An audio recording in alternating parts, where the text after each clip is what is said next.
നമസ്കാരം. ക്ലോസ് എൻകൗണ്ടറിലേക്ക് വീണ്ടും സ്വാഗതം. CPI സംസ്ഥാന കൗൺസിൽ അംഗം ES ബിജിമോൾ MLA ആണ് ക്ലോസ് എൻകൗണ്ടറിൽ അയച്ചത്. വളരെ നന്ദി ശ്രീമതി ബിജിമോൾ. കഴിഞ്ഞ ദിവസം ബിജിമോൾ എൻജോയ് ചെയ്തു എന്നാണ് അബു പറയുന്നത്.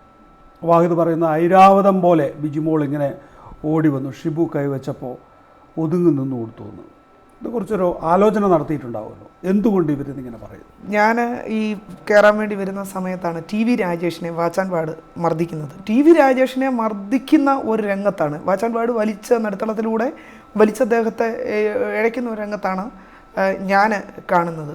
അപ്പം കിട്ടിയ ഒരു സ്പേസിനകത്തൂടാണ് ഞാൻ ഓടി മാണി സാറിൻ്റെ അടുത്തേക്ക് എത്തുന്നതിന് വേണ്ടി തന്നെയാണ് ഓടിപ്പോകുന്നത്. പാലയോട് രവി ജസ്റ്റ് ഒന്ന് തടയുന്നുണ്ട്. അപ്പോൾ ഞാൻ രവിചേട്ടാ കൈമാറ്റ് എന്ന് പറയുമ്പോൾ ആ ഒരു സ്പോട്ടിൽ പുള്ളി അങ്ങ് കൈമാറ്റി. ഷുബു ബേബി ജോൺ എഴുന്നേറ്റ് ഞാൻ ഓടി വരുന്ന പൊസിഷനിൽ നിന്നിട്ട് തടയുന്നുണ്ട്.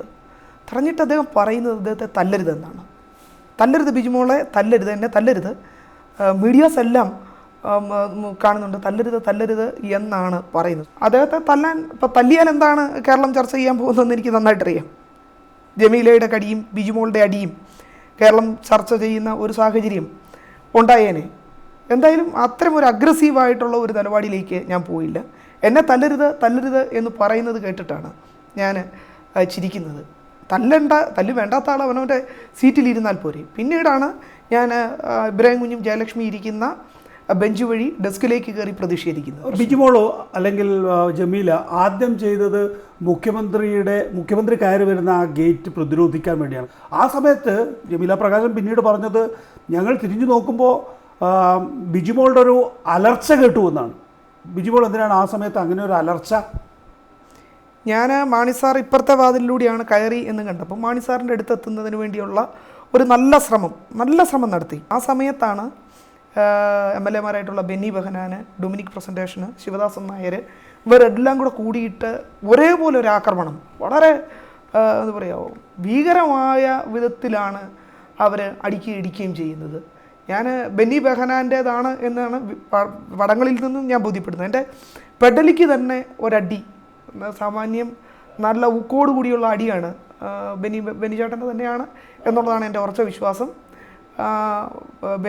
ഡൊമിനിക് പ്രസൻറ്റേഷൻ എൻ്റെ തോളിനിട്ട് ഇടിക്കുന്നത്, പല ആളുകളും കായികമായി എന്നെ ആക്രമിക്കുന്ന ഒരു ഘട്ടത്തിൽ ആ വെട്ട് കിട്ടിയെന്ന സമയത്താണ് ഞാൻ കാറുന്നതും മുഖ്യമന്ത്രി തിരിഞ്ഞു നോക്കുന്നതുമായിട്ടുള്ള വിഷ്വൽസ്. മുഖ്യമന്ത്രി കാണുകയാണ് ബിജിമോളിന് അടി കിട്ടുന്നത്. മുഖ്യമന്ത്രി തിരിഞ്ഞു നോക്കുമ്പോൾ ഞാൻ കാറുന്ന സമയത്ത് മുഖ്യമന്ത്രി തിരിഞ്ഞു നോക്കുന്നുണ്ട് എന്നുള്ളതാണ് പടങ്ങളിൽ നിന്ന് ഞാൻ മനസ്സിലാക്കുന്നത്. ഞാൻ അപ്പം തന്നെ ഞാൻ പറഞ്ഞു, MLA മാർ കാണിക്കുന്ന അന്യായം കണ്ടുകൊണ്ടിരിക്കരുത് മുഖ്യമന്ത്രിയോട് പറഞ്ഞു. ബോധപൂർവം അടിക്കുകയാണോ? ബോധപൂർവം അല്ലാതെ ഒരാൾക്ക് അടിക്കാൻ കഴിയില്ലല്ലോ. ഞാനിപ്പോൾ നികേഷിനെ അടിക്കുക എന്ന് പറഞ്ഞു കഴിഞ്ഞാൽ ബോധപൂർവം അല്ലാതെ, എൻ്റെ തലച്ചോറിൻ്റെ ഒരു ഇൻഫർമേഷൻ ഇല്ലാതെ എനിക്ക് ഒരാളെ അടിക്കാൻ കഴിയില്ല. അത് ആക്രമിക്കണം, എങ്ങനെയും അടിച്ച് താഴെ ഇടണം, കൊന്നിട്ടാണെങ്കിലും. ഇപ്പം ബിജിമോളെ കൊന്നിട്ടാണെങ്കിലും ഞങ്ങൾ ബഡ്ജറ്റ് അവതരിപ്പിക്കും എന്ന വാശിപൂർവ്വമാണ് ബെന്നി ബെഹനാനും ഡൊമിനിക് പ്രസൻറ്റേഷനും ശിവദാസൻ നായരും KP മോഹനാണ് ഞങ്ങളെല്ലാം കൂടെ ഉന്തിയിടുന്നത്. ആ മൊത്തം ഞങ്ങളെല്ലാ ആളുകളും കൂടി മറിഞ്ഞു വീഴത്തക്ക വിധത്തിലുള്ള ഉന്തൽ വളരെ ശാസ്ത്രീയമായി നടത്തിയത് KP മോഹനൻ മിനിസ്റ്ററാണ്. അപ്പം എല്ലാ ആളുകളുടെയും കൂട്ടായ ഒരു ആക്രമണം, ക്ഷമിക്കാൻ പറ്റാത്ത വിധമുള്ള വാക്പ്രയോഗങ്ങൾ നടത്തിയത് ഡൊമിനിക് പ്രസൻറ്റേഷൻ MLA ഭാഗത്തു നിന്നാണ്. അദ്ദേഹത്തിൻ്റെ വായിൽ നിന്ന് ഒരിക്കലും ഞാനിപ്പം ഒരാളോടും, ഇപ്പോൾ ജമീല പ്രകാശം എന്നോട് ചോദിച്ചത് എന്താ ഇവരൊക്കെ ഈ പറയുന്നത് എന്താ ബിജിമോളെ എന്ന് പറഞ്ഞപ്പം ഞാൻ ജമീല പ്രകാശത്തെ സമാധാനിപ്പിക്കുന്ന സാഹചര്യം ഉണ്ടായി. പോട്ടെ നമ്മൾ അതിലേക്ക് വരണ്ട, അവർ അത്രയും അത്രയും കൾച്ചറേ ഉള്ളൂ എന്ന് പ്രതീക്ഷിച്ചാൽ മതി. ഞങ്ങളെല്ലാം പറയുന്നത് ജമീല പ്രകാശിനോട് നിനക്ക് നിന്റെ നാടാനെ പോരടി എന്ന് പറഞ്ഞു എന്നാണ് പിന്നീട് നികേഷ്. അത് ഏറ്റവും ജമീല പ്രകാശത്തിന് ഉപയോഗിക്കാൻ കഴിയുന്ന ഒരു മീഡിയയുടെ മുമ്പിൽ അല്ലെങ്കിൽ ആളുകളോട് പറയാൻ കഴിയുന്ന ഏറ്റവും സഭ്യമായ ഭാഷയിൽ അതിനെ ഒന്ന് പരിവർത്തനം ചെയ്ത് പറഞ്ഞതാണ്. ഡൊമിനിക് പ്രസൻറ്റേഷൻ ഉപയോഗിച്ചു എന്ന് പറയുന്ന കാര്യങ്ങൾ ഒരു കോടതിയുടെ മുമ്പിൽ പോലും നമുക്ക് പറയാൻ കഴിയില്ല. ഒരു കോടതിയുടെ മുമ്പിൽ പോലും ചെന്ന് നിന്നിട്ട് പറയുക എന്ന് പറയുന്നത് വലിയ മാനസിക പ്രയാസം ഉണ്ടാക്കുന്ന വിധത്തിലുള്ള കാര്യങ്ങളാണ്. അത് ജമീല പ്രകാശ് ഏറ്റവും മൈൽഡായിട്ടാണ് വിഷയങ്ങൾ മീഡിയയുടെ മുമ്പിലേക്ക് പറഞ്ഞത്. ജമീല പ്രകാശത്തിനെ കേന്ദ്രീകരിച്ചിട്ടാണോ ഡൊമിനിക് പ്രസന്റേഷന്റെ തെറി, അതോ നിങ്ങൾ എല്ലാവരും ഞങ്ങളെ പെണ്ണുങ്ങളെ അടച്ചിട്ടാണ്? പെണ്ണുങ്ങളെയാണ് പ്രധാനമായും. പെണ്ണുങ്ങളെയാണ്. ഇവിടെ ഒരു ലൈംഗിക ചേഷ്ട ആ സമയത്ത് ബിജിമോൾക്ക് അനുഭവപ്പെട്ടോ? ഞാൻ വളരെ വ്യക്തമായിട്ട് തന്നെ ഞാൻ ഒരു സ്റ്റാൻഡ്, വളരെ ക്ലിയർ ആയിട്ടുള്ളൊരു സ്റ്റാൻഡ്, ഇപ്പോൾ ഡൊമിനിക് പ്രസൻറ്റേഷൻ എന്നെ ഇടിക്കുമ്പോഴും ബെന്നി ബെഹനാൻ എന്നെ അടിക്കുമ്പോഴും അല്ലെങ്കിൽ ആ ഉന്തിനും തള്ളിനും ഇടയിൽ നമ്മുടെ ദേഹത്തെ പല ആളുകളും തൊടുന്നുണ്ട്. തൊട്ടതിന് ശേഷം അവർ മാറി നിന്നിട്ട് പറയുകയാണ് ഞങ്ങൾ എൻജോയ് ചെയ്തു എന്ന് പറഞ്ഞാൽ, ഞങ്ങൾ നമ്മളൊരു ഉന്തിനും തള്ളിനും ഇടയിൽ വരുമ്പോഴല്ലേ ഒരു സമരത്തിൻ്റെ ഭാഗമായി നിൽക്കുമ്പോൾ ആ സ്പിരിറ്റിനപ്പുറത്തേക്ക് അതിനെ വേറൊരു വേർഷൻ കൊടുക്കാനും വ്യക്തിപരമായി ഇഷ്ടപ്പെടുന്ന ആളല്ല ഞാൻ. പക്ഷെ ജമീല പ്രകാശത്തിൻ്റെ നേരെ ശിവദാസൻ നായർ നടത്തിയ അറ്റാക്ക് കണ്ടപ്പോഴാണ് ഞാൻ പറഞ്ഞത് ഇത് സഭ്യതയുടെ അതിരുകൾ ലംഘിക്കുന്നതാണ്. അങ്ങനെ വളരെ ഒരുപക്ഷെ ഇഴതെറ്റാത്ത രീതിയിൽ ഓരോരുത്തരെയും ഡ്യൂട്ടി ഏൽപ്പിക്കുകയും അതെല്ലാം ഭംഗിയായി നിർവഹിക്കുകയുമാണോ ചെയ്തത്? ഓരോരുത്തർക്ക് ഇന്ന ഡ്യൂട്ടി എന്ന് പറഞ്ഞിട്ട് അസൈൻ ചെയ്തിട്ടല്ല. ഞങ്ങൾ വെല്ലിൽ ഇരിക്കുക, മാണി സാറിൻ്റെ അവിടെ ആ ചെയർ വരുന്നിടത്ത് ഇരിക്കുക. ആദ്യം അവർ ടേബിൾ അവിടെ കൊണ്ട് അറേഞ്ച് ചെയ്തിട്ടാണ് പിന്നീട് ലേപ്പൽ മൈക്കും ഒക്കെ ആയി മാണി സാറ് പുറകേക്ക്. മാണി സാറിൻ്റെ ബഡ്ജറ്റ് പ്രസംഗം തടസ്സപ്പെടുത്തുന്നതിൻ്റെ ഭാഗമായി മാണി സാറിനെ അടുത്ത് കിട്ടിയാൽ ബഡ്ജറ്റ് കയ്യിൽ നിന്നും വാങ്ങും. കാരണം മാണി സാറ് ഉണ്ടാക്കാൻ പോകുന്ന സീൻ എന്താണ് എന്ന് നമുക്ക് അറിയാം. മാണി സാറിൻ്റെ ദേഹത്ത് തൊടുവോ മാണി സാറിനെ സ്പർശിക്കുകയോ എന്തെങ്കിലും ഒരു സീനുണ്ടാകും, മാണി സാർ അപ്പം തന്നെ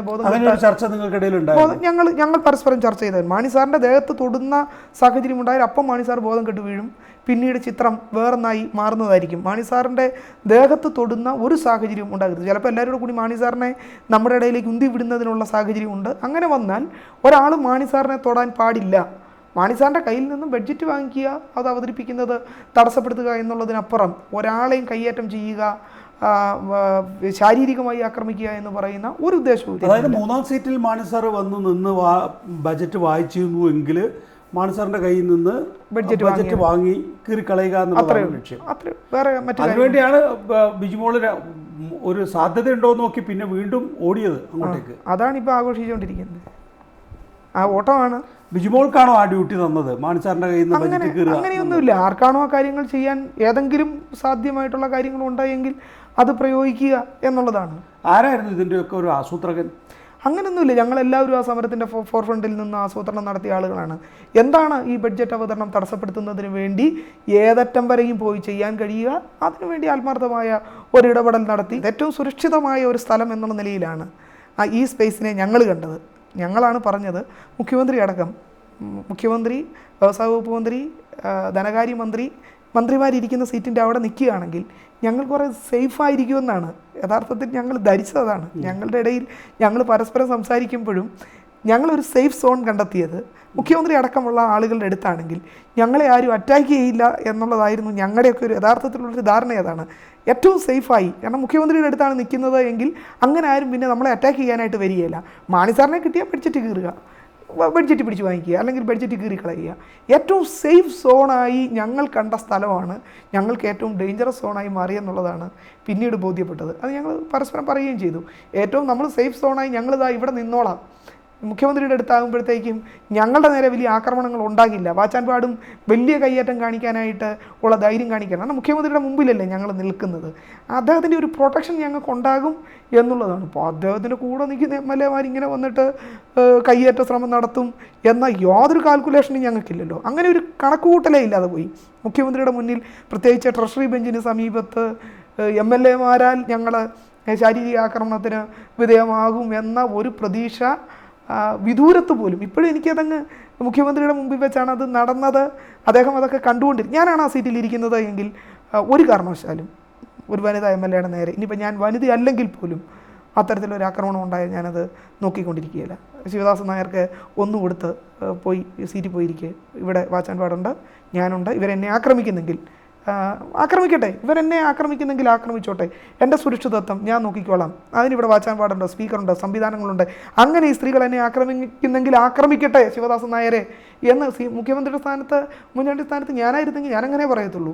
ഞങ്ങൾ ഏറ്റവും സുരക്ഷിതം എന്ന് കരുതിയ ഒരു സ്ഥലം ഞങ്ങൾക്ക് ഏറ്റവും ഡേഞ്ചറസ് ആയി മാറി എന്നുള്ളതാണ്. ഒരു ഘട്ടത്തിൽ ബിജിമോൾ തോന്നിയത് അച്ഛനെ കുറിച്ചായിരുന്നു.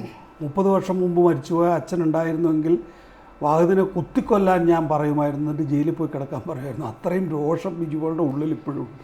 MA വാഹിദ ഉപയോഗിക്കുന്ന വാക്കുകൾ, അബു ഉപയോഗിക്കുന്ന വാക്കുകൾ കേട്ടാൽ, കാരണം എൻ്റെ അച്ഛനോട് എനിക്കത് ധൈര്യമായി പറയാം, എൻ്റെ ഭർത്താവിനോടോ മകനോടോ. കാരണം ഭർത്താവ് എന്ന് പറയുന്നത് വേറൊരു അച്ഛൻ്റെയും അമ്മയുടെയും അത് അവരുടെ കൂടി സ്വത്താണ്. എനിക്ക് പറയാൻ പറ്റില്ല.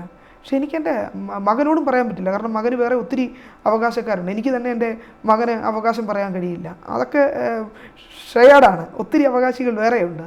ആ സമയത്ത് എനിക്ക് എൻ്റെ അച്ഛനാണ് എങ്കിൽ എനിക്ക് എൻ്റെ അച്ഛനോട് പറയാം, ഇവൻ ഇങ്ങനെ മോശമായി പെരുമാറി. ഞങ്ങൾക്ക് സഹോദരങ്ങളില്ല, ഞങ്ങൾ 3 സിസ്റ്റേഴ്സാണ്. എൻ്റെ ചേച്ചി, അനിയത്തി, ഞാൻ നടുക്കുള്ള ആളാണ്.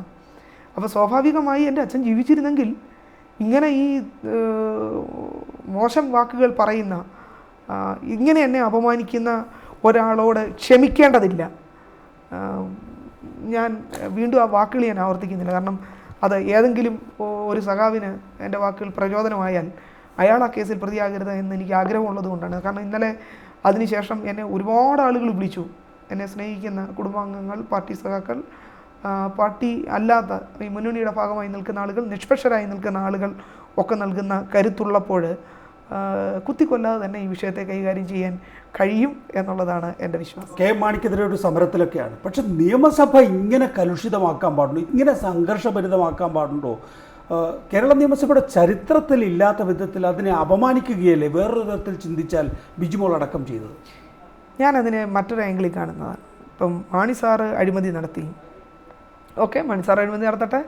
ഞങ്ങൾ വരുമ്പോൾ ഞങ്ങൾ അഴിമതി നടത്തും, അപ്പം നിങ്ങളും മിണ്ടാതിരുന്നോണം. നിങ്ങൾ അഴിമതി നടത്തിയാൽ ഞങ്ങൾ മിണ്ടാതിരിക്കും എന്ന രൂപത്തിൽ ബീഹാർ പോലെ ആക്കാൻ പറ്റുമോ നമുക്ക് കേരള നിയമസഭ? കേരള നിയമസഭയിൽ നടന്ന സംഭവങ്ങൾ ഒരു വേറെ ആംഗിളിൽ നിന്ന് നോക്കും, ഒരു സാധാരണ പൗരൻ്റെ ആംഗിളിൽ നിന്ന് നോക്കുമ്പോൾ ജനാധിപത്യത്തിനേറ്റ വലിയ കളങ്കമൊക്കെയാണ് എന്ന് തോന്നുമെങ്കിലും ജനാധിപത്യത്തിൽ അതിൻ്റെ മൂല്യങ്ങൾ ഉയർത്തിപ്പിടിക്കുന്ന, നമ്മൾ അതിൻ്റെ കസേര തല്ലിപ്പൊട്ടിച്ചു, ബെഞ്ച് തല്ലിപ്പൊട്ടിച്ചല്ലേ സ്പീക്കറുടെ മോണിറ്റർ എടുത്തെറിഞ്ഞു എന്ന് പറയുന്നതിനപ്പുറത്ത് അഴിമതിയോട് വിട്ടുവീഴ്ചയില്ലാത്ത നിലപാടുകൾ ജനാധിപത്യത്തിൽ സ്വീകരിക്കണമെന്ന് പറയുന്ന ഒരു വലിയ സന്ദേശം. ഇനി ആ ജനാധിപത്യ ശ്രീകോവിലിൻ്റെ മാഹാത്മ്യം അല്പമൊന്ന് ഇടിഞ്ഞു പോയാൽ പോലും, ഞാനതിനെ ആ ആംഗിളിൽ കാണും. ജനാധിപത്യ ശ്രീകോവിലിൻ്റെ മാഹാത്മ്യം അല്പം ഒന്ന് ഇടിഞ്ഞോട്ടെ, ആ കമ്പ്യൂട്ടർ ഒന്ന് പൊട്ടിക്കോട്ടെ, ആ ഫോണൊന്ന് താഴെ വീണോട്ടെ, അതൊക്കെയാണ് എന്ന് പറയുമ്പോഴും ഇത്തരം അഴിമതികളോട് നമ്മുടെ രാജ്യം നേരിടുന്ന ഏറ്റവും ഗുരുതരമായ പ്രശ്നമാണ് അഴിമതി എന്ന് പറയുന്നത്. ഇത്തരം അഴിമതിയോട് വിട്ടുവീഴ്ചയില്ലാത്ത നിലപാട് സ്വീകരിക്കുന്നു എന്ന ഒരു വലിയ സന്ദേശം ഒരുപക്ഷെ പൊതുസമൂഹത്തെ കാർന്നു തിന്നുന്ന നമ്മുടെ ജനാധിപത്യത്തിന് ഏറ്റവും കടുത്ത വെല്ലുവിളി ഉയർത്തുന്ന ഒന്നാണ് അഴിമതി എന്ന് പറയുന്നത്. ഇപ്പോൾ ജനാധിപത്യം നേരിടുന്ന ഏറ്റവും വലിയ കടുത്ത വെല്ലുവിളി എന്താണ് എന്ന ചോദ്യത്തിന് കമ്പ്യൂട്ടർ പൊട്ടുന്നതല്ല, സഭയുടെ അന്തസ്സിനും മാന്യതയും അല്പം താന്നു പോയാൽ പോലും അതിനേക്കാൾ ഉപരി ഈ പൊതുസമൂഹത്തെയും ജനാധിപത്യ സംവിധാനങ്ങളിലും ജനങ്ങൾക്കുള്ള വിശ്വാസം തകർന്ന് ആളുകൾക്ക് ജനാധിപത്യത്തോടുള്ള വിശ്വാസം പൂർണ്ണമായി നഷ്ടപ്പെട്ടു പോകുന്നതിനുള്ള ഒന്നാമത്തെ കാരണം എന്ന് പറയുന്നത് സ്പീക്കറുടെ ഡൈസ് തകരുന്നതല്ല.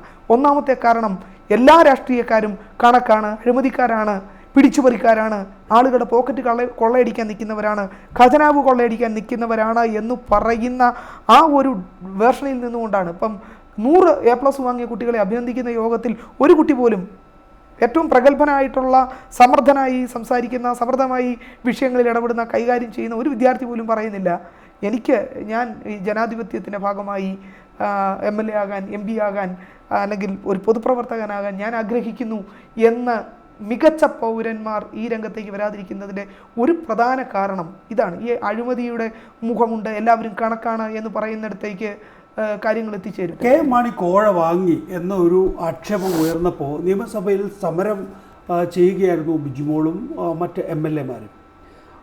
അങ്ങനെ ഒരു സമരത്തെ പൊതുസമൂഹം എങ്ങനെ കാണുന്നു എന്നുള്ളത് ന്യൂ മീഡിയയിലൂടെ നോക്കുമ്പോൾ എന്തു തോന്നുന്നു ബിജുമോൾക്ക്? ഇപ്പോൾ ബിജുമോളും ഷിബു ബേബി ജോണും നിൽക്കുന്ന ചിത്രം നിങ്ങൾ രണ്ടുപേരും സൈക്കിളിൽ പോകുന്നൊരു ചിത്രമാക്കി മോർഫ് ചെയ്തെടുത്ത് തട്ടത്തൻ മറയത്തിൻ്റെ ഗാന ശകലം അതിൻ്റെ അടിയിൽ എഴുതി വെച്ച്, ഇന്നലെ KC അബു പറഞ്ഞത്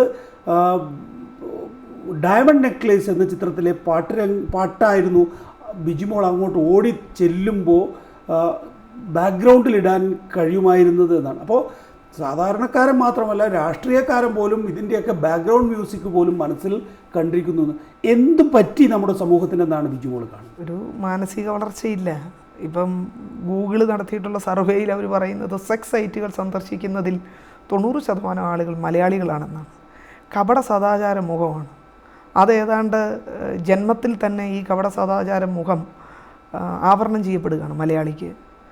യഥാർത്ഥത്തിൽ സദാചാര ചിന്തകളെന്ന് പറയുന്നത് മലയാളിക്കില്ല. വേഷം കെട്ടുകയാണ്. ഇപ്പം എനിക്ക് ഇത് സെൻഡ് ചെയ്ത് തന്ന MLA ആയിട്ടുള്ള സുഹൃത്തിനോട്, കാരണം അതിനേക്കാൾ അപ്പുറത്തേക്ക് അത് പറയാൻ കഴിയില്ല എന്നുള്ളത് കൊണ്ടാണ് അദ്ദേഹം അത് സെൻഡ് ചെയ്തു എന്ന് പറയുന്നതിനെ സ്പോർട്സ്മാൻ സ്പിരിറ്റിൽ എടുത്താൽ മതിയോ എന്ന് ചോദിച്ചാൽ ഓക്കെ, നമ്മൾ സ്പോർട്സ്മാൻ സ്പിരിറ്റിൽ എടുക്കുന്നു. പക്ഷേ അദ്ദേഹത്തെ പോലെ ഒരാളിൽ നിന്ന് ഞാൻ അങ്ങനെ ഒരു വീഡിയോ ക്ലിപ്പിംഗ് റിസീവ് ചെയ്യാൻ ഇഷ്ടപ്പെടുന്നില്ല. അദ്ദേഹം MLA ആണ്, എൻ്റെ സുഹൃത്താണ്. അതിൻ്റെ അടിയിൽ ഉണ്ടായിരുന്നു തെറി വിളിക്കരുത് എന്ന് എഴുതിയിട്ടുണ്ട്. ഞാനതിന് അയച്ചത് മറുപടി പൊട്ട എന്ന് പറഞ്ഞ് ഞാൻ അതങ്ങ് അവസാനിപ്പിച്ചു. ഒരു 5-8 നല്ല മലയാള ഭാഷയിൽ ഏതെങ്കിലും പ്രയോഗങ്ങൾ നടത്തണം എന്ന് എനിക്ക് തോന്നിയെങ്കിലും അപ്പോഴും എനിക്ക് എൻ്റേതായ ചില ലിമിറ്റേഷൻസ് ഉണ്ട്. അങ്ങനെ സഭ്യതയ്ക്ക് നിരക്കാത്ത വാക്കുകൾ ഉപയോഗിക്കുന്നത് ശരിയല്ല എന്നുള്ളത് കൊണ്ടാണ് ഞാൻ അതിന് അപ്പുറത്തേക്ക് പോകാത്തത്. അല്ലെങ്കിൽ എനിക്കത് പറയാൻ പറ്റുന്ന, സഭ്യതയ്ക്ക് നിരക്കാത്ത 2 പറയാൻ പറ്റുന്ന ഏതെങ്കിലും ഒരു സാഹചര്യം ഉണ്ടെങ്കിൽ 2 ഞാൻ മെസ്സേജിൽ തന്നെ അങ്ങ് അയച്ചേനെ. ഇപ്പം ഏറ്റവും മോശമായി കണ്ണൂരിൽ നിന്നാണ് എനിക്ക് ഏറ്റവും അഗ്ലി ആയിട്ടുള്ള, ഒരുപക്ഷെ മീഡിയാസൊന്നും അധികം അത് വന്നില്ല, എനിക്ക് തോന്നുന്നു അവർ തന്നെ അത് ബ്ലോക്ക് ചെയ്തിട്ടുണ്ടാകും. എന്തായാലും എനിക്കത് ഒരെണ്ണം കിട്ടി. സാധാരണ പെൺകുട്ടികൾ പറയുന്ന കേൾക്കാറില്ലേ, അന്ന് അമ്പലത്തിൽ പോകാൻ പറ്റുന്നില്ല, അല്ലെങ്കിൽ വേറെ എവിടെയെങ്കിലും ചെന്നിട്ടൊന്ന് സാരി മാറുന്നുണ്ടോ എന്ന് നോക്കി നിൽക്കുകയാണ് മൊബൈൽ ക്യാമറകൾ. ഒരു ബാത്റൂമിൽ ധൈര്യത്തോടു കൂടി പോയി ഇരിക്കാൻ പറ്റുന്നില്ല, ക്യാമറ എവിടെയാണ് വെച്ചിട്ടുള്ളതെന്ന് അറിയില്ല. ഒരു ഹോട്ടലിൽ റൂം എടുക്കാൻ കഴിയുന്നില്ല, ഒന്ന് കുളിക്കാൻ കഴിയുന്നില്ല. നിങ്ങൾ നിയമസഭയിലൊരു സമരത്തിൽ നിങ്ങളുടെ ഒരു മുഖഭാവം വെച്ചിട്ടാണ് ബാക്കിയെല്ലാം ചെയ്യുന്നത്. സാധാരണ പെൺകുട്ടികളുടെ അവസ്ഥ ആലോചിച്ച് നോക്കിയിട്ട് വളരെ ദയനീയമാണ്, വളരെ ദയനീയമാണ്. അതുകൊണ്ടാണ് ഞാൻ ഇന്നലെ അബുവിൻ്റെയും MA വാഹിദിൻ്റെയും സ്റ്റേറ്റ്മെൻറ്റുകൾ വന്നപ്പോൾ കേസ് കൊടുക്കാൻ തീരുമാനിച്ചത്. ഇന്നലെ അബു ക്ഷമ പറഞ്ഞു, MA വാഹിദ് ക്ഷമ പറഞ്ഞു. ക്ഷമ പറഞ്ഞാൽ തീരുന്ന പ്രശ്നങ്ങളല്ല. എനിക്ക് പിന്നിൽ വരുന്ന ഒരു വലിയ തലമുറയുണ്ട്. ആ തലമുറയ്ക്ക് വേണ്ടി രക്തസാക്ഷിയാകണം എങ്കിൽ അതിനും തയ്യാറാണ് എന്ന മാനസികാവസ്ഥയിലാണ് ഞാൻ പരാതി മൂവ് ചെയ്യാൻ തീരുമാനിച്ചത്. എനിക്ക് പിടിച്ചു നിൽക്കാൻ പറ്റുന്ന ചില കുടുംബ സാഹചര്യങ്ങൾ, ചില സാമൂഹിക പശ്ചാത്തലങ്ങൾ, എന്നെ പ്രൊട്ടക്റ്റ് ചെയ്യുന്ന ഒരു വലിയ ഗ്രൂപ്പ്, പാർട്ടി അടക്കം ഒരു വലിയ പ്രൊട്ടക്ഷൻ എനിക്ക് കിട്ടി എന്നുള്ളത് കൊണ്ട് സിറ്റുവേഷൻസിനെ ഓവർകം ചെയ്യാൻ പറ്റുന്ന ഒരു ലെവലിലേക്ക് എനിക്ക് എൻ്റെ മൈൻഡ് സെറ്റ് ക്ലിയർ ചെയ്യാൻ പറ്റി. ഒരു പക്ഷേ ഇത് വരാൻ പോകുന്ന തലമുറയിൽപ്പെട്ട ഒരാൾക്കാണ് ഇത്തരം അനുഭവങ്ങൾ ഉണ്ടാകുന്നത് എങ്കിൽ അബുവിനും MA വാഹിദിനും ക്ഷമ പറയുവാൻ അവസരമില്ലാതെ അവർ ചിലപ്പം ബൈ പറഞ്ഞു പോകുന്ന സാഹചര്യം ഉണ്ടാകും. അങ്ങനെ ആരും ബൈ പറഞ്ഞു പോകേണ്ടതില്ല. ഇതൊരു മെസ്സേജാണ്. അങ്ങനെ ആരും ബൈ പറഞ്ഞു പോകേണ്ടതില്ല. ഫൈറ്റ് സംഘടിപ്പിക്കുക. നിങ്ങളുടെ മുമ്പിൽ ഇതാ ഒരു മാതൃക. എനിക്ക് ആക്ഷേപകരമായി സെക്ഷൽ ഹറാസ്മെൻറ്റ്, അവർ വാക്കുകൾ ഉപയോഗിച്ച് നടത്തിയ സെക്ഷൽ ഹറാസ്മെൻറ്റ് തന്നെയാണ് അബു നടത്തിയതും MA വാഹിദ് നടത്തിയതും. സെക്ഷൽ ഹറാസ്മെൻ്റ് ആണ് എന്ന് എനിക്ക് ഫീൽ ചെയ്തപ്പോൾ, ഷിബു ബേബി ജോൺ എൻജോയ് ചെയ്തു എന്ന് പറഞ്ഞപ്പോൾ അദ്ദേഹത്തെ പ്രതിയാക്കാനാണ് ഞാൻ തീരുമാനിച്ചത്. ഷിബു ബേബി ജോൺ എൻജോയ് ചെയ്തു എന്ന് പറഞ്ഞിട്ടുണ്ട് എങ്കിൽ അദ്ദേഹത്തിൻ്റെ പേരിൽ കേസെടുക്കണം. 354 അനുസരിച്ച് കേസെടുക്കണമെന്നാണ് DGPക്ക് കൊടുത്ത പെറ്റീഷനകത്ത് പറഞ്ഞിരിക്കുന്നത്. ക്ഷമ പറഞ്ഞാൽ, നാളെ സ്ത്രീകൾ ഇത്തരത്തിൽ ആക്ഷേപിക്കപ്പെട്ടതിന് ശേഷം ക്ഷമിച്ചേക്ക് എന്ന് പറഞ്ഞാൽ ഒരുപക്ഷെ ആ ക്ഷമ കേൾക്കാൻ അവരുണ്ടായി എന്ന് വരില്ല. അപ്പം ഇത്തരം സംഭവങ്ങൾ ഉണ്ടാകുമ്പോൾ ഫൈറ്റ് ചെയ്ത് നിൽക്കണം എന്നൊരു സന്ദേശം. ഇപ്പോൾ ബിജുമോളെ തടഞ്ഞപ്പോൾ ബിജുമോൾ ആ സമരത്തിൻ്റെ ഷേപ്പ് ഒന്ന് മാറ്റി എന്ന് പറയാൻ എന്തുകൊണ്ട് ഈ നവമാധ്യമങ്ങൾ തയ്യാറാകുന്നില്ല, മീഡിയാസ് തയ്യാറാകുന്നില്ല? അപ്പോൾ അതിലൊരു സെക്സ് കണ്ടെത്തി, അതിലൊരു ആനന്ദം കണ്ടെത്തി, എന്നെ ഒന്ന് ഡിമോറലൈസ് ചെയ്യുക എന്ന ഉദ്ദേശമാണ്, വളരെ ബോധപൂർവമായ ഉദ്ദേശം. സ്ത്രീകൾ ഈ രംഗത്തൊന്നും വന്നുകൂടാ, ഇങ്ങനെയൊക്കെ വന്നാൽ കണ്ടില്ലേ ബിജുമോളുടെ അവസ്ഥ എന്ന ഒരു മെസ്സേജ് താഴെ കൊടുത്ത് ഈ രംഗത്തേക്ക് വരുന്ന സ്ത്രീകളെ മാനസികമായി ഒന്ന് ഷെയ്ക്ക് ചെയ്യുക എന്നുള്ളത് തന്നെയാണ് ഇതൊക്കെ ആഘോഷിക്കുന്നവരുടെ. ഒരു പുരുഷ കേന്ദ്രീകൃത സമൂഹത്തിൽ നിന്ന് പ്രവർത്തനങ്ങൾ സംഘടിപ്പിക്കുന്ന, പ്രത്യേകിച്ച് പൊതുപ്രവർത്തന രംഗത്ത് നിൽക്കുന്നതിന് ഞങ്ങൾക്ക് ഞങ്ങളുടേതായ ഒരുപാട് പരിമിതികളുണ്ട്. ഇപ്പോൾ കമ്മ്യൂണിസ്റ്റ് പാർട്ടിക്കകത്തായതുകൊണ്ടാണ് സത്യത്തിൽ നിന്നു പോകാൻ പറ്റുന്നത്. നോക്കിക്കോ, ഈ 50% റിസർവേഷൻ്റെ ഭാഗമായി നിങ്ങളൊരു സർവേ നടത്തി നോക്ക്. 50% റിസർവേഷൻ്റെ ഭാഗമായി പൊതുരംഗത്തേക്ക് എത്തിപ്പെടുന്ന സ്ത്രീകളിൽ 90% ആളുകളും കാർ വാപ്പസിയാണ്. അവർക്ക് പിടിച്ചു നിൽക്കാൻ പറ്റുന്നില്ല. അതിൽ ഏറ്റവും പ്രധാനപ്പെട്ട ഒന്ന് എന്ന് പറയുന്നത് ഈ സെക്ഷൽ ഹറാസ്മെൻറ്റാണ്. ഏതെങ്കിലുമൊക്കെ തരത്തിൽ അവരോട് നമ്മൾ സ്വകാര്യമായി സംസാരിക്കുമ്പോഴറിയാം, എൻ്റെ പൊന്നു ബിജുമോളെ നമുക്കിതിൽ നിൽക്കാൻ പറ്റില്ല, അയ്യോ 5 വർഷം കൊണ്ട് ഞാൻ മടുത്തു, ആ പാർട്ടി ഓഫീസിൽ പോകാനോ കയറാനോ കഴിയില്ല, ആ വഷളം പഞ്ചായത്ത് പ്രസിഡന്റ്, അയ്യോ അയാളുടെ വായിൽ നിന്ന് വരുന്നത് കേൾക്കണം, എത്ര മോശമായിട്ടാണ് ആളുകൾ പെരുമാറുന്നത് സംസാരിക്കുന്നത് എന്ന രൂപത്തിൽ പിടിച്ചു നിൽക്കാൻ പറ്റാതെ വീടുകളിലേക്ക് മടങ്ങിപ്പോകുന്ന ആളുകളുടെ എണ്ണം ഒരു രഹസ്യമായിട്ടൊരു സർവേ നടത്തി നോക്ക്. 99% സ്ത്രീകളും അവർക്ക് അനുഭവപ്പെട്ട ഇത്തരം മോശം അനുഭവങ്ങളുടെ അടിസ്ഥാനത്തിൽ മടങ്ങിപ്പോയവരുടെ എണ്ണമായിരിക്കും കൂടുതൽ.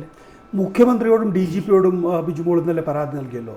DGP അവിടെ ഇരിക്കട്ടെ നിയമപരമായ കാര്യം, മുഖ്യമന്ത്രിക്ക് ആ ഒരു പൊസിഷൻ മാത്രമല്ല, സഭാനാഥനാണ് അദ്ദേഹം സഭയിൽ നിങ്ങൾക്ക് മോശമായ പെരുമാറ്റം അനുഭവിക്കേണ്ടി വന്നിട്ടുണ്ടെങ്കിൽ രക്ഷകർത്താവിനെ പോലെ ഇടപെടേണ്ട ആളാണ്. മുഖ്യമന്ത്രിയുടെ ഭാഗത്ത് നിന്ന് ആ ഒരു രക്ഷകർത്തൃത്വം അനുഭവപ്പെട്ടോ? ഇന്നലെ ഞാൻ അദ്ദേഹത്തോട് സംസാരിക്കുമ്പം അദ്ദേഹം എന്നോട് പറഞ്ഞ കാര്യങ്ങൾ ദുഃഖമുണ്ട്. അബുവിൻ്റെ ഭാഗത്തു നിന്ന് അങ്ങനെ ഒരു സ്റ്റേറ്റ്മെൻറ്റ് ഒരു കാരണവശാലും ഉണ്ടാകാൻ പാടില്ലായിരുന്നു. MA വാഹിദിൻ്റെ ഭാഗത്തു നിന്ന് ഉണ്ടായി എന്ന് പറയുന്നതും തെറ്റാണ്. അത് അങ്ങനെ സംഭവിക്കാൻ പാടില്ലാത്ത കാര്യങ്ങളാണ് അദ്ദേഹത്തിൻ്റെ വായിൽ നിന്ന് വന്നിട്ടുള്ളത്. ഞാനത് എൻ്റെ പേരിൽ തീർച്ചയായിട്ടും ഇടപെടും, നടപടി സ്വീകരിക്കും. എനിക്ക് ദുഃഖമുണ്ട്, ഞാൻ ഖേദം പറയുന്നു എന്ന് പറഞ്ഞിട്ടാണ് മുഖ്യമന്ത്രി ഇന്നലെ എന്നോട് സംസാരിക്കുന്നത്. അദ്ദേഹം അറിയിച്ച ഖേദത്തിൽ ആത്മാർത്ഥതയോടുകൂടിയാണ് അദ്ദേഹം ആ ഖേദം പറഞ്ഞതെങ്കിൽ തീർച്ചയായിട്ടും ഈ 2 ആളുകളുടെ പേരിൽ ഷുബു ബേബി ജോൺ, അബുവ്, MA വാഹിദ്, ഈ 3 ആളുകളുടെ പേരിൽ നിയമപരമായ നടപടി സ്വീകരിക്കാൻ അദ്ദേഹം എന്നോടൊപ്പം നിൽക്കും. ഇതുവരെ ഒരു പെറ്റീഷൻ പോലീസിൻ്റെ മുമ്പിലേക്ക് ചെന്നിട്ടില്ല.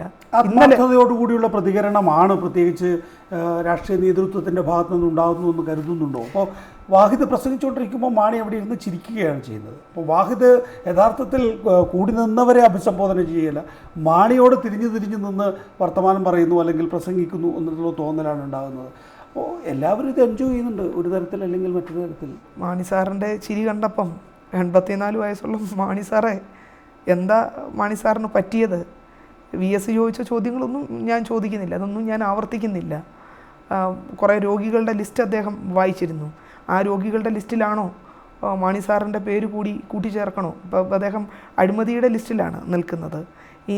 ഈ രോഗം ബാധിച്ച ആളുകളുടെ ലിസ്റ്റിലേക്ക് മാണി സാറിൻ്റെ പേര്, 84 വയസ്സുള്ള മാണി സാറിൻ്റെ പേര് കൂടി പറയാൻ എനിക്ക് വിഷമമുണ്ടോ എന്നുള്ളത് കൊണ്ട് ഞാൻ പറയുന്നില്ല. മാണി സാറിനെ പറ്റി ഒരു പരാമർശം, കാരണം അദ്ദേഹത്തിൻ്റെ ഏറ്റവും ഇളയ മകളേക്കാൾ പ്രായം കുറവായിരിക്കും എനിക്ക്. അങ്ങനെയുള്ള ഒരാളെ പറ്റി അത്തരം പരാമർശങ്ങൾ, എന്തായാലും ചിരി ഒരു വഷളം ചിരിയായി പോയി മാണി സാറേ എന്ന് പറയാതെ വയ്യ, അതൊരു വഷളം ചിരിയായിരുന്നു. തിങ്കളാഴ്ച നിയമസഭ വീണ്ടും ചേരുകയാണ്. 5 സഹപ്രവർത്തകർ ഇപ്പോൾ പുറത്ത് നിൽക്കുകയാണല്ലോ. ബിജുമോൾ അടക്കമുള്ള പ്രതിപക്ഷ MLA മാർ എന്ത് നിലപാടാണ് എടുക്കുക?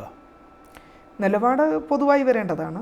എന്നാൽ ലേപ്പൽ മൈക്ക് അനുവദിക്കും എന്നുണ്ടെങ്കിൽ ഒരു ലേപ്പൽ മൈക്ക് കുത്തി സഭയിൽ പോകണമെന്ന് വലിയ ആഗ്രഹമുള്ള ആളാണ് ഞാൻ.